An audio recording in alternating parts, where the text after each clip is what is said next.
Guys, kilala nyo to? Kilala nyo? Ayan. Nakita ko lang sa inyo.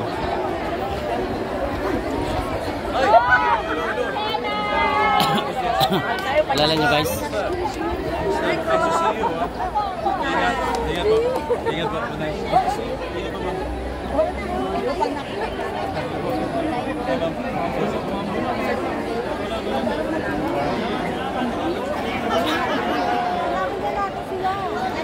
Guys, huwag niyong tila nandun man sila lahat. Uy, ano ako dun? Ito si attorney. Doon na si attorney. Diyan si attorney Jimmy Bundok eh. Ayan guys, so inabangan ko.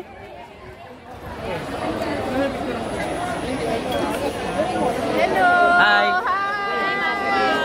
Attorney Jimmy Bundok yan. Ayan. Ayan na oh. Di ko alam saan ako kukuha eh. Ako nga, nalilito ako eh. Dalawa eh. Attorney! Ha? Gaganda ng t-shirt mo oh. Oh, ayan. Grabe naman si attorney. Ay, sabi ng mga viewers natin. Di ba? Ganda. Ha. Kasama din natin. Dito din pala si kabilaan kasi. Ano? Hindi mo na alam kung saan ka? Di ko alam eh. Doon si attorney. Dito si Senador Bato.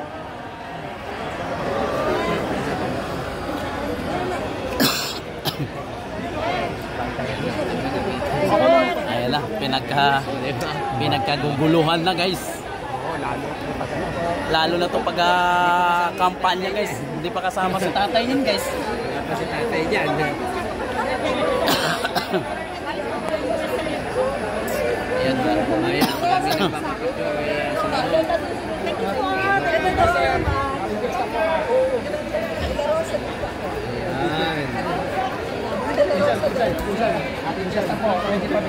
Ayan, mga kabayan. Okay na o. 1, 2, 3. Salamat po siya. Grabe na ko kay...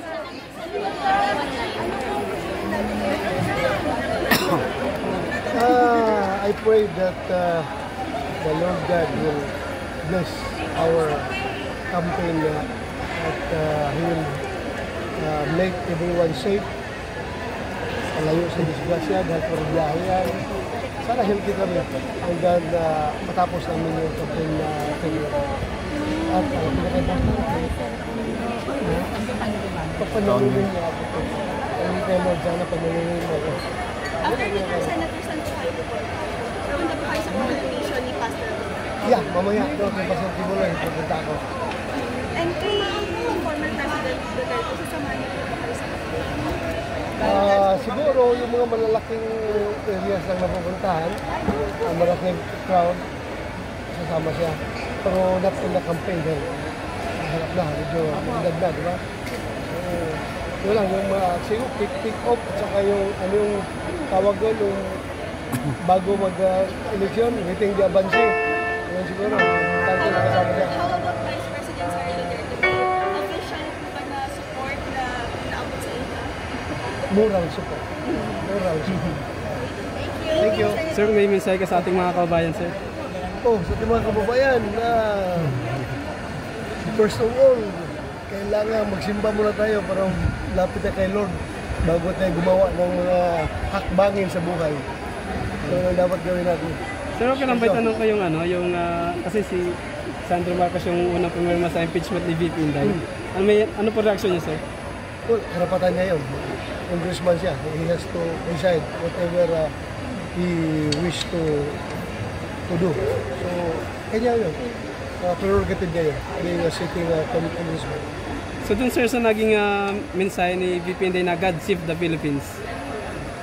Ay, dapat naman talaga i-save palagi ang Pilipinas. May threat o wala, dapat i-save talaga ang Pilipinas dahil isa lang itong bansa nating Pilipinas, wala nang iba. Kapag ito'y masira, ito'y magkawatak-watak, ito'y mag-iba.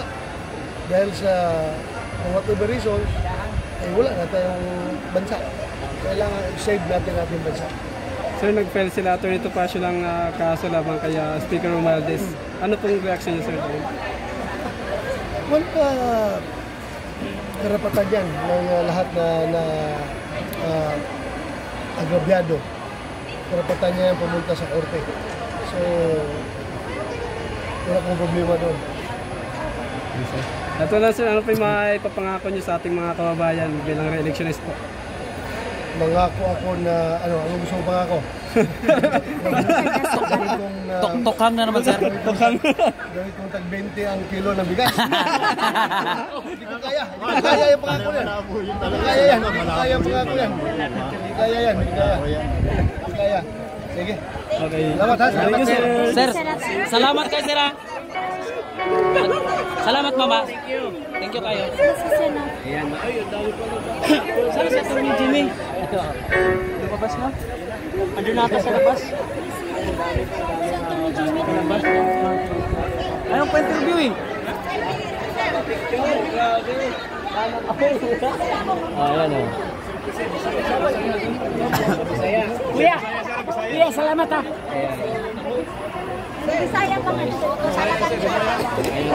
Kinig kabayan, no? Gido, ito yung nahuli eh. Nahuling nakalabas.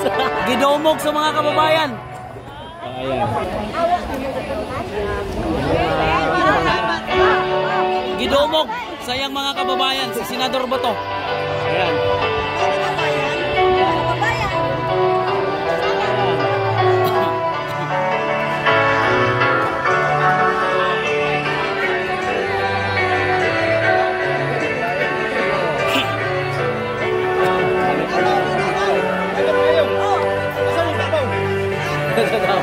Kini, ha? Aha daw sa Davao daw. Katubagin mo ani ron kung amo na sa Davao ani. Kadumagiti daw.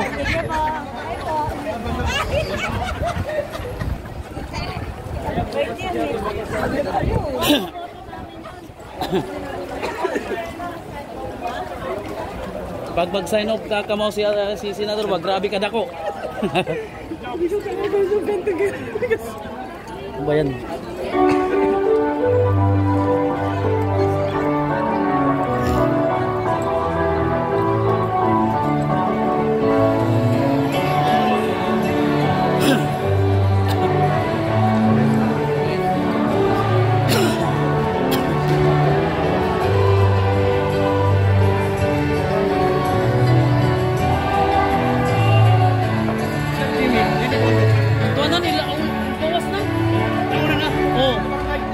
Sa barangay na? Kasi na bundok. Doon na, nigawas na. Hey! Wala. Wala. Sakay na. Uy!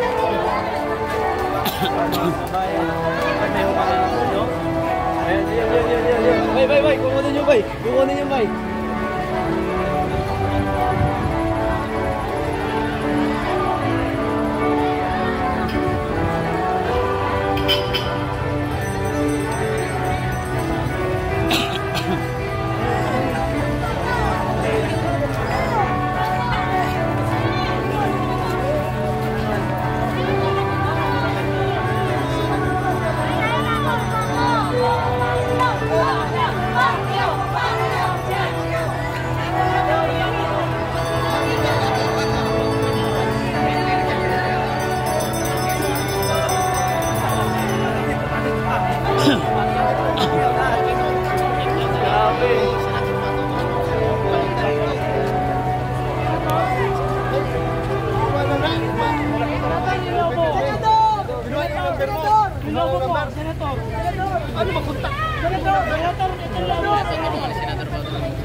grabe. Grabing kasiyahan, guys.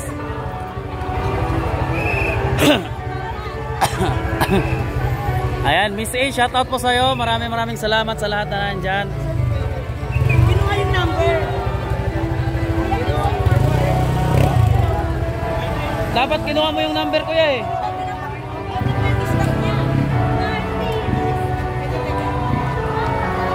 Ayan mga kababayan natin na may kung kasi. Ayan.